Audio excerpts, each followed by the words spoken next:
नमस्कार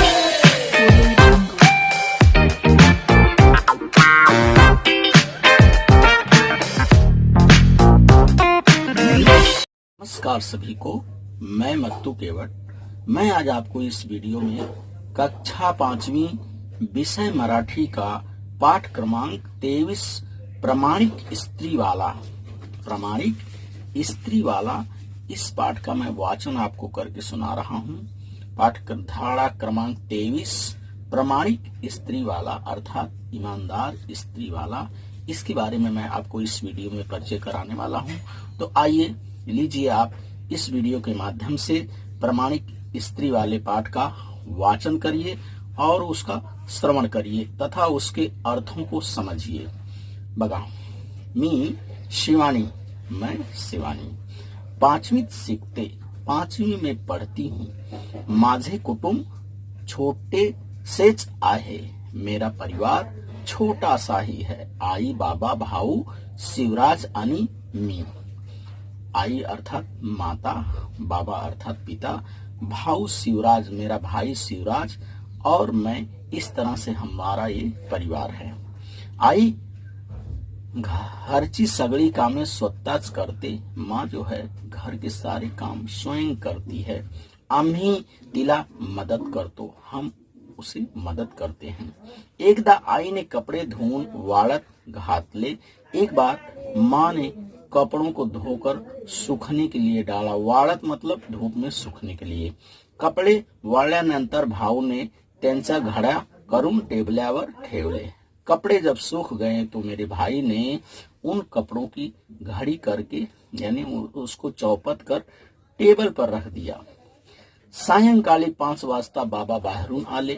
शाम को 5 बजे के करीब मेरे पिताजी बाहर से आए। त्यांनी आईजवळ पैसे दिले। उन्होंने माँ के पास कुछ पैसे दिए, ते तिला ठेवायला सांगितले। वे उसे पैसों को रखने के लिए उन्होंने कहा। आई कामाच्या घाईत होती। माँ जो है काम की गडबडी में थी। तिने पैसे टेबलावर घड्या घातलेल्या कापड्यात ठेवले आणि ती कामात गडून गेली। माँ ने क्या किया, पिताजी द्वारा दिए गए पैसों को जो टेबल पर कपड़े घड़ी करके रखे हुए थे, उन कपड़ों के बीच में पैसे को रख दिया और अपने काम में लग गई। बाबा बाहर गेले होते, पिताजी बाहर गए हुए थे। आई कामात होती, माँ काम में लगी हुई थी घर में। भाऊ खेळायला गेला होता, मेरा भाई खेलने के लिए चला गया था। मी अभ्यास करत होते, मैं अभ्यास अर्थात पढ़ाई में कर रही थी। इतक्यात आमचे स्त्री वाले दामू काका आले।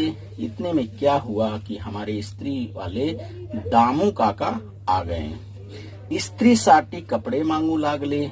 स्त्री के लिए वे कपड़े मांगने लगे। आई स्वयंपाक घरातून म्हणाली। माँ ने स्वयंपाक घर के अंदर से ही बोला। रसोई घर से माँ ने कहा, अगं शिवानी, त्याला टेबलावर ठेवलेले कपड़े पिशवीत भरून दे। माँ ने रसोई घर से ही कहा, अरे शिवानी, टेबल पर रखे हुए कपड़े को थैली में भरकर उसे दे दे। मी कपड़े पिशवीत भरून दिले, मैंने कपड़े को थैली में भर कर दिया। स्त्री वाले काका कपड़े घेऊन गेले। स्त्री वाले काका जो है कपड़ों को लेकर के गए। देखिए ये चित्र है, माँ यहाँ रसोई घर में है और ये दामू काका स्त्री वाले आए हैं, इनके हाथ में एक थैला है और ये शिवानी जो है इन कपड़ों को क्या कर रही है, एक थैली में भर कर स्त्री वालों को दे रही है। आगे याचा पुढे बघा काय होतो। 2 दिवसानंतर बाबांनी आईकडे पैसे मागितले। 2 दिनों के बाद पिताजी ने माँ से पैसों को मांगा। नेहमीच्या सवयीप्रमाणे आई कपाटात पैसे शोधू लागली। हमेशा की तरह माँ जो है पैसों को कपाट के अंदर खोजने लगी, पण पैसे काही सापड़े ना, परंतु पैसे मिल नहीं रहे थे। आई कावरी बावरी झाली। माँ जो है हक्की बक्की हो गई अर्थात परेशान हो गई पैसों को खोजते हुए। पैसे गेले कुठे, पैसे गए कहाँ, पैसे तो मिल नहीं रहे हैं। आई विचारत पड़ ली। माँ जो है विचार में पड़ गई, विचार करने लगी। घरात सगळी कडे पैसांची शोधाशोध सुरू झाली। घर में चारों तरफ पैसों की खोजबीन शुरू हो गई, पण पैसे काही सापडले नहीं। परंतु पैसे मिले नहीं। क्यों नहीं मिले? क्योंकि पैसे घर में थे ही नहीं। सायंकाळच्या वेळेला दामू काका घरी आले। शाम के समय दामू काका घर पर आए। ते हाका मारताच वहिनी अहो वहिनी, आई बाबा बाहर आले। दामू काका जब आए और वे बुलाने लगे, बहनी बहनी ओ बहनी। आई बाबा दोनों माँ और पिताजी बाहर आए। काय रे बाबा, क्या हुआ रे बाबा? कपड़े आणलेस का? कपड़े लाया क्या? जरा वैतागुनस आई ने विचारले यानी माँ ने परेशान होकर के कहा, क्या रे बाबा, तूने कपड़ों को लाया क्या? दामू काका ने खिशातून पैसे काढले। दामू काका ने अपने पॉकेट से पैसों को निकाला। अहो वहिनी, तुमसे कपड़े में इस्त्री ला घेतले अन कपड्याच्या घड्यामध्ये हे पैसे सापडले।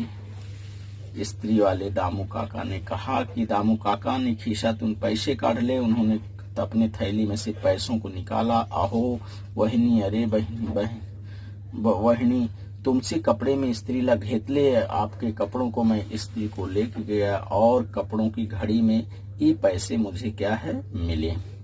देखिए इस चित्र में दिया गया है, माता और पिता हैं, ये दोनों भाई बहन हैं और स्त्री वाला आया है और वो पैसों को किस तरह से दे रहा है। देखिए, ती परत करायला आलो, उन पैसों को मैं वापस करने के लिए आया हूँ।